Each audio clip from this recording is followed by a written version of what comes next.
Um dia na história com Carlos Bastos. Mr. Gorbachev, tear down this wall. I have a dream. Aqui, posto de comando do movimento das Forças Armadas.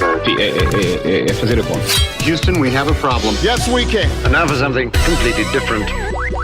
O genial Isaac Newton, o tal que levou com uma maçã na cabeça e descobriu a gravidade, escreveu numa carta o seguinte: se vi mais longe, foi porque estava aos ombros de gigantes.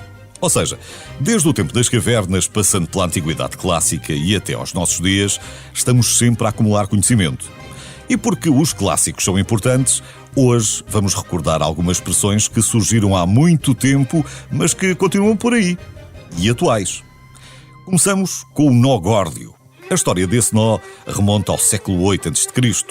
Segundo a lenda, o rei da Frígia, um território que hoje ficaria na moderna Turquia, morreu sem deixar herdeiros e o oráculo anunciou que o próximo rei chegaria à cidade num carro de bois.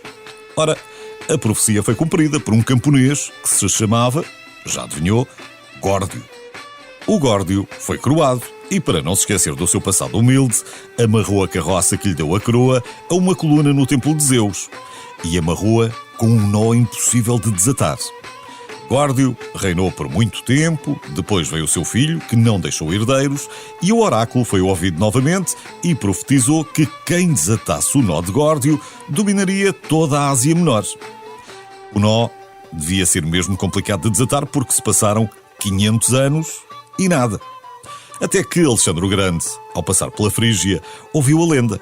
Foi até ao templo de Zeus e, depois de muito tempo a estudar o trabalho de Górdio, sacou da espada e cortou o nó. Lenda ou não, o facto é que Alexandre se tornou o senhor de toda a Ásia Menor poucos anos depois. E é daí que deriva a expressão cortar o nó górdio, que significa resolver um problema complexo de maneira simples e eficaz. Anos depois, os vastos territórios de Alexandre foram divididos pelos seus generais e um deles ficava em Itália. 300 anos antes de Cristo, o domínio romano ainda estava pouco consolidado em Itália. O sul da península, por exemplo, estava nas mãos dos gregos e eles até lhe chamavam Magna Grécia, por ser um território muito maior, mais plano e menos povoado que a Grécia. Como é evidente, os gregos não queriam perder esse território e o exército de Pirro foi medir forças com as legiões romanas. A primeira batalha até correu bem, porque os romanos foram surpreendidos pelos elefantes de Pirro, mas adaptaram-se rapidamente às táticas, escolheram melhor o terreno para combater e, nas vezes seguintes, apesar de baixas astronómicas de ambos os lados, lá se foram aguentando, até melhor do que os gregos. E a expressão Vitória de Pirro vem daí. Reza a lenda que, ao receber os parabéns de um soldado, o general terá dito: bem, mais uma vitória destas e volto para casa sozinho.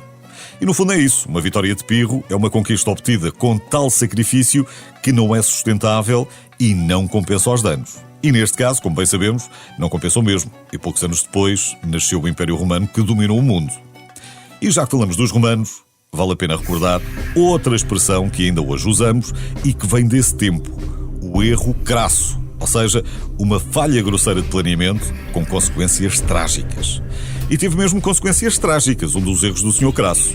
Mas não tire já conclusões precipitadas sobre a sua competência.